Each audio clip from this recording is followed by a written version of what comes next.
Welcome to International Talks. Today we are going to talk about the Iran nuclear deal. We are going to cover three main ideas. First, the sanctions by UN, US and EU, the agreement of 2015, and the new possibilities of the agreement with the United States. The sanctions by the UN Security Council are targeting mainly the Iranian nuclear program, banning all the countries to help to develop the nuclear program and putting embargo on arms deals with Iran and demanding Iran to follow the International Atomic Agency protocols. The sanctions by the United States are more comprehensive, and besides arms embargo, they cover sectors like finance, trade, investments, put sanctions on the oil and petroleum exports of Iran, and freezes of the government assets. The EU sanctions basically are copying the US sanctions. They are covering also the trades, transport sector, the financial sector, puts the freeze on the assets of the government of the Islamic Republic of Iran. In 2016, the sanctions were almost fully lifted from Iran due to its compliance to the 2015 agreement. And in 2020, the arms embargo of UN has expired, and now Iran can purchase the weapons from its partners, Russia and China. However, in 2018, the Trump administration reinstated all the sanctions. And they are banning not only Iran, but the countries that trade with Iran.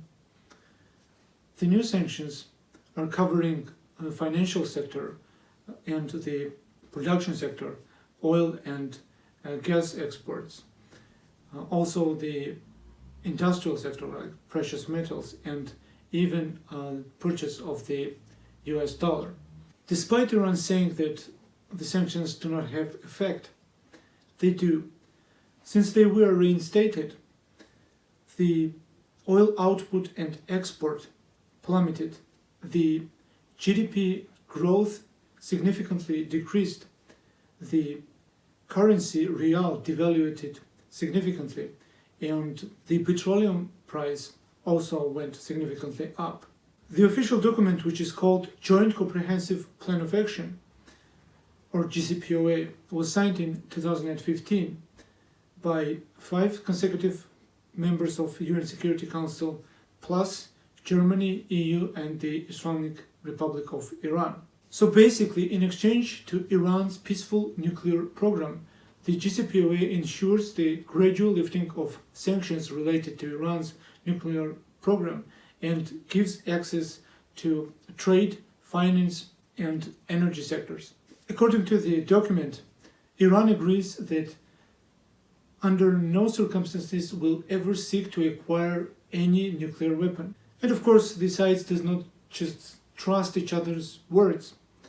The International Energy Atomic Agency was requested to monitor and evaluate the research and development program of Iran. And Iran welcomes the agency inspectors in Iran for the next 25 years. Based on the long-term plan, for the next 15 years, Iran will carry out its nuclear enrichment research and development activities and will be allowed to enrich the uranium up to 3.6%.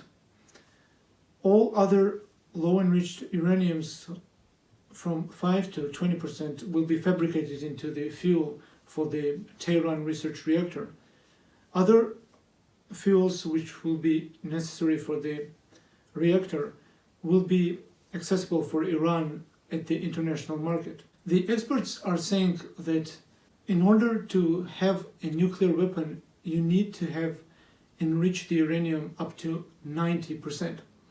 And according to the experts of the field, they say that Iran will need 3 to couple years to develop its own nuclear weapon. This agreement turned out to be very controversial. Trump's administration, along with Israeli Prime Minister, Saudi Arabia and UAE, were against the deal. They were saying that Iran is covertly developing its nuclear capacities under the military facilities, and lifting sanctions will give Iran the access to tens of billions of dollars, thus endangering the neighboring states even more, because with the new resources, Iran will be capable of influencing the neighbors. Their concern is somewhat understandable because Iran did not give the access to the military facilities, saying that this was not part of the agreement. And as we've already said, in 2018, Trump's administration reinstated all the sanctions by the United States.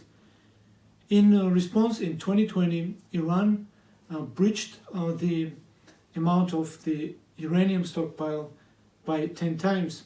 And according to the agreement, Iran is allowed to have the stockpile of low enriched uranium under 300 kilograms.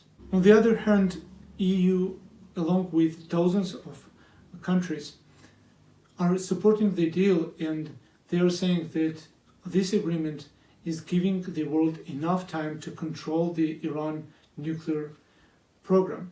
At the end of the day, everything comes to a political will.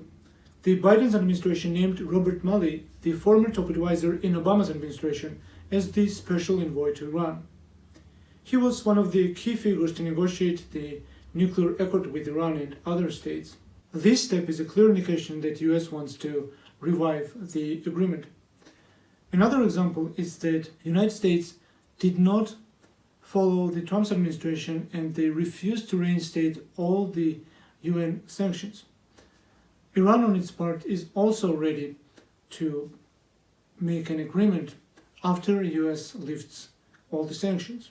However, constant tensions between US and Iran does not contribute to the spirit of the new agreement. In the beginning of 2020, the highest military figure, Qasem Soleimani, was killed by the US forces in Iraq. Iran retaliated by missile attacks on the US base, and recently the nuclear scientist was killed by the Mossad, according to the Israeli media. Also recently, Biden took first military operation in Syria, striking Iran-backed militias, after US troops were targeted in Erbil and several contractors were injured. For the moment, we can say that both sides are striving to make a new agreement. However, will it be successful or not, we don't know. Despite that, I will keep you updated on the subject. See you next time.